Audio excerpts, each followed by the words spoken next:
কিছু কিছু মানুষ আছে এমনভাবে রং বদলায় যে গিরগিটিও এদের দেখলে লজ্জা পাবে।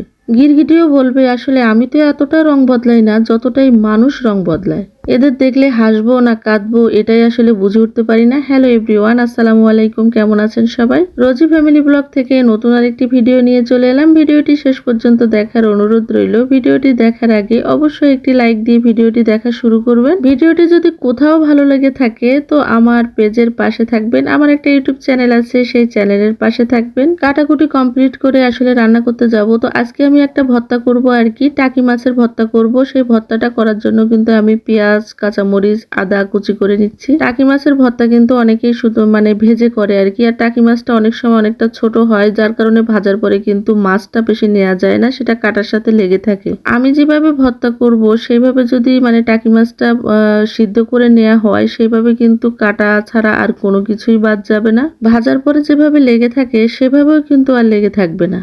তো আমি আসলে সে কাটাকুটিগুলো করে নিচ্ছি। আসলে কাটাকুটিটা কমপ্লিট হয়ে গেলে তাহলে রান্না করতে কিন্তু একদমই সময় লাগে না।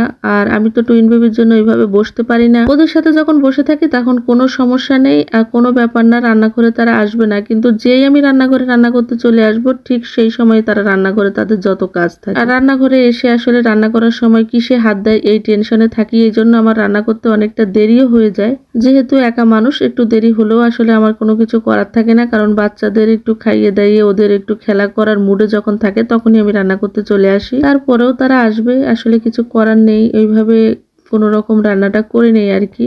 এই ভর্তার ভিতরে আসলে আমি কাঁচামরিচও দিব, কাঁচামরিচ কুচি কুচি করে কেটে নিয়েছি। আর এর ভিতরে শুকনো মরিচও দিব, ধনিয়া পাতা আর আদা কুচি অবশ্যই দিতে হবে। এই ভর্তাতে আমি আসলে একদমই রসুন ব্যবহার করব না। এই দেখেন টাকি মাছটা আমি ভালো করে ধুয়ে নিয়ে এর ভিতরে লবণ, হলুদ, একটু মরিচের গুঁড়া দিয়ে আমি এটাকে সিদ্ধ করে নিচ্ছি। কোনোভাবেই কিন্তু ঝোল শুদ্ধ নামিয়ে নেওয়া যাবে না, ঝোলটা ফেলা যাবে না আর কি। গামাকা গামাকা ঝোল যখন হয়ে যাবে, একদম শুকিয়ে আসবে, তখনই মাছটা নামিয়ে নিতে হবে। মাছটা আমি ওইভাবে নামিয়ে নিয়ে এর ভিতরে এই যে শুকনো মরিচগুলো একদম অল্প আছে হালকা করে ভেজে নিচ্ছি, যাতে একদম ভিতরটা মচমচে থাকে, পুড়ে না যায়। শুকনো মরিচ, কাঁচামরিচ এই ভর্তাতে দিলে কিন্তু খুবই ভালো লাগে আর কি। অনেকের যদি পছন্দ না হয় তো অবশ্যই কাঁচামরিচ দিবেন, না হলে শুকনো মরিচ দিয়ে করবেন, কোনো ব্যাপার না। আর এইভাবে আমি যেভাবে ভর্তা করছি, আসলে এইভাবে ভর্তা করলে ভর্তাটা অনেকক্ষণ পর্যন্ত থাকে, 2 দিন পর্যন্ত বাইরেও থাকে, কোনো রকম কোনো গন্ধ হয় না, কোনো কিছু হয় না। বেশি করে পেঁয়াজ দিয়ে দিয়েছি। পেঁয়াজটা ভালো করে একটু ভাজা হয়ে গেলে তারপরে আমি কাঁচামরিচগুলো দিয়ে দিব আর কি। দিয়ে আর একটু ভালো করে ভাজিয়ে নেব, সময় নিয়ে ভাজতে হবে, এটা আসলে পুড়ে ফেলা যাবে না।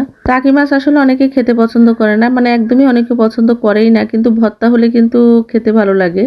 পেঁয়াজটা ভালো করে দেখতেই পাচ্ছেন ভালো করে ভেজে নিচ্ছি। এই পর্যায়ে কিন্তু আমি দিয়ে দেব ধনিয়া পাতা আর কাঁচামরিচ। ধনিয়া পাতা কাঁচামরিচ দিয়ে ভালো করে কিন্তু এটাকে ভালো করে ভেজে নিব আর কি, যাতে এর ভিতরের পানি যেটা সেটা শুকিয়ে যায়, তাহলে ভর্তাটা অনেকক্ষণ পর্যন্ত ভালো থাকবে। গরমের সময় আসলে যে কোনো ভর্তা নষ্ট হয়ে যাওয়ার প্রবণতাটা বেশি থাকে, এই জন্য ঠিক এইভাবে করে নিলে কিন্তু অনেকক্ষণ পর্যন্ত থাকবে, আর কিছুই হবে না। তো আমি এটাকে ভালো করে কষিয়ে নিয়ে তারপরে আদা কুচিটা কিন্তু আমি এই মশলাটা একটু ভাজা ভাজা হয়ে গেলে তারপরে আদা কুচিটা দিয়ে দেবো, দিয়ে এটাকে একদম ভেজে ভেজে নিব। এই যে এখান থেকে দেখতে পাচ্ছেন কিরকম তেল বের হয়েছে, তখন এর ভিতরে কিন্তু আমি আদা কুচিটা দিয়ে দিব।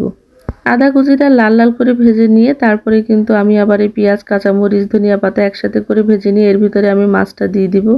দেখতেই পাচ্ছেন কত সুন্দর একটা কালার এসছে। আর একদম এই পর্যায়ে ভাজা ভাজা হয়ে গেলে তারপরে মাছটা আমি ভালো করে কাটা বেছে নিয়ে দিয়ে দিচ্ছি। আসলে এইভাবে সিদ্ধ করে যদি আপনি মাছটা বেছে দেন, মাছটা একদম কোনোভাবে নষ্ট হবে না। কাটার সাথে কিন্তু মাছ ভাজলে অনেকটাই চলে যায়, সেই মাছ ভর্তা করলে কিন্তু একদমই বরকত থাকে না। তো এইভাবে করে ভেজে নিলে হাতে চটকিয়ে না করে এইভাবে কাঁটাটা বেছে নিয়ে তারপরে মাছের সাথে একটু ভেজে নিলে মাছটাও আর নষ্ট হয় না, আবার এদিকে ভর্তাটাও কিন্তু একদম নষ্ট হয় না। অসাধারণ লাগে এটা পাতলা ডালের সাথে। আমি অবশ্য পাতলা ডাল করেছি, সেটা আমি আপনাদের সাথে আর শেয়ার করিনি। আসলে অনেকদিন রোজা রাখার পরে, সারা মাস রোজা রাখার পরে এটাই ভর্তাই, বিশেষ করে গরমের সময় ভর্তা ডালটাই কিন্তু সবচেয়ে বেশি ভালো লাগে।